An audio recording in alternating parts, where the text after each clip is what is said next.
Morning tinejaki. Nde nkhani yathu ya lero ikutitengera ku Wales. Ku Wales sitipitapita koma ndi part of UK.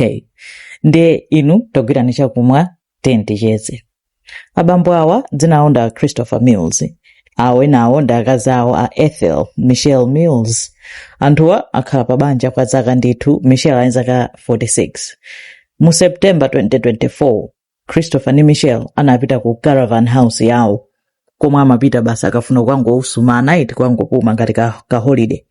Nde usiku ali mu caravan muja anagona, anali pa bedi kune afuna adzigona, akuti Michelle anali pa phone. Amuna ake amamona kuti ngati akusewera ma game. Pa phone paja abambo wa Christopher amapanga zawo anapezeka kuti anamva kaphokoso pa khomo. Nde Christopher kudabwa kuti phokoso ndi chani, anadzuka kuti atsegule chitseko ayang'ane. Anangotsegula chitseko kudabwa pala azibambo avala mamaski awiri, wina anangofikira kumugogoda ndi mfuti pamphunopo. Koma anangodzandira kudzuka poso kupezeka kuti anthu aja akulowa nyumba nali anthu awiri. Kuyamba kumpanga ataki Christopher. Nde Christopher anapeza kuti anayamba kuwamenya anthu aja. Anthu ajanso kudabwanso kuti munthu amene tabwera kuzammenya akuti tani, akuti menya. Nde Christopher anawaponda anthu aja osati masewera, anthu ajanso nkuzachita mantha ndi kunyamukapo kuyamba kuthawa. Tsono anthu aja kuyamba kuthawa Christopher kumathamangisanso pambuyopa. Eti chinayi ngati kuti anthu kukhala ngati kuti afuna kupita ukapanga chifwamba kaya ukaba koma kaya ukatani, kukapeza kuti akumenyedwa ndi mwini nyumba. Eti zinzonena kuti sizinali mu plani yawo. Tingoti chimodzimodzi kupita kuti ukapanga uchigawenga ku nyumba kwa Swazi, ndi ukapeza kuti akukumenyani ino. Eti ndi anthu awiri achanamba kuthawa. Koma chifukwa chone kuti Christopher uja sanawasiya amathamangitsanso kwambiri, anthu aja anapeza kuti anasiya galimoto, anakanika kulowa galimoto yomwe anabwerera kuti athawe ndi kungothawa kulowera kutchire. Nde anayimba foni ku polisi kunena kuti kwabwera anthu okuba. Endi chomwe chinachitika nchoti anthu aja anafika ndi mifuti, koma Christopher uja anapeza kuti walanda mifuti ija powamenya. Apolisi anayitanidwa, sanachedwa anatulukira pompo nkufikanso ndi helicopter yomwe. Sanangofika paokha, panafika helicopter police. Nde imakhala ndi ma thermal monitors. Onera kuti amatha kuona kuti pabisala munthu apo olwayire patali, mpaka anajambula kwawo na awiri aja pamene anabisala, anawagwira pompo kuwatenga ulendo nawo kutiko ku polisi. Kwamba kuwapanga question kunena kuti mufuna chani, eti mwabwera ndi mifuti. Anthu aja akazali bwe. Apolisi peza anthu aja anavala dzima mask chani analanda, komanso analanda mafoni. Nde nkhani yonse yagona mu foni sopano. Apolisi kupanga cheki mu foni nkuzadabwa kuti anthu aja sanala anthu achilendo. Mmodzi mwa azibambo dzina lake Geraint Berry anali chibwezi cha mkazi wa Christopher.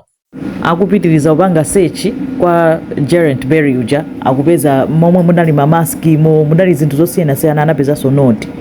Akuti note ngati suicide note. Iyo khala ngati kuti yolemba ngati kuti walemba ndi Christopher uja, kulemba kuti ndatopa nawo moyo basi nkona ndangozipha chani. Apolisi kudabwa kuti wangozipha Christopher. Anachita check kuyang'ana DNA pakalatayo, anapezeka kuti pakalata anapesapo DNA ya Ethel mkazi wake wa Christopher.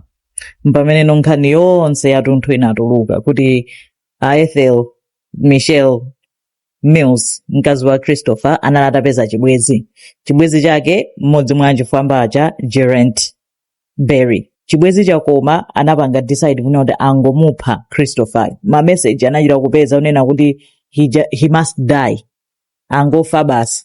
Ma message osonyeza kuti anthu akhala kupanga maplani osiyana kawiri konse anafuna umupha zinakanika. Christopher samaziwa china chilichonse. Ulendo umwenewo ndoti analata panga so plan ina. Anthu ena anapita kukapereka umboni kuti Geraint chibwezi cha Ethel wakhala akufusafusa kunena kuti kodi ndingapeze kuti bomba lonena kuti liphulise galimoto.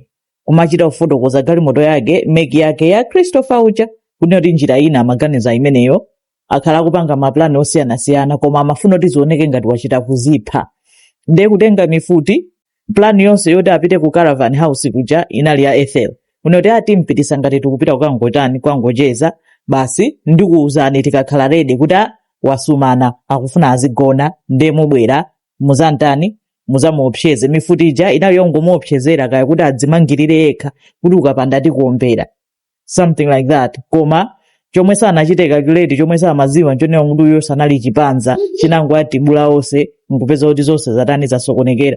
Iye chomwe anatutumuka kwambiri Christopher chinali chonena kuti mkazi wake ndi amene amapanga plani zonsezo. Iye analibe idea olo kunena kuti Ethel kapena kayali ndi chibwezi kaya sakumukondanso samadziwa china chilichonse.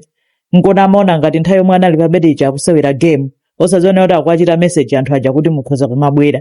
And monse Christopher amathamanga kumathamangisa anthu aja panja.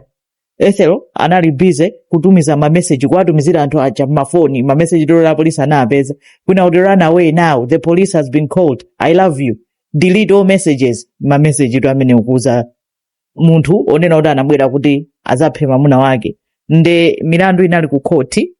Apa Ethel akudabwa zabodza polisi imene anapita kukagwira onse apezeka olakwa.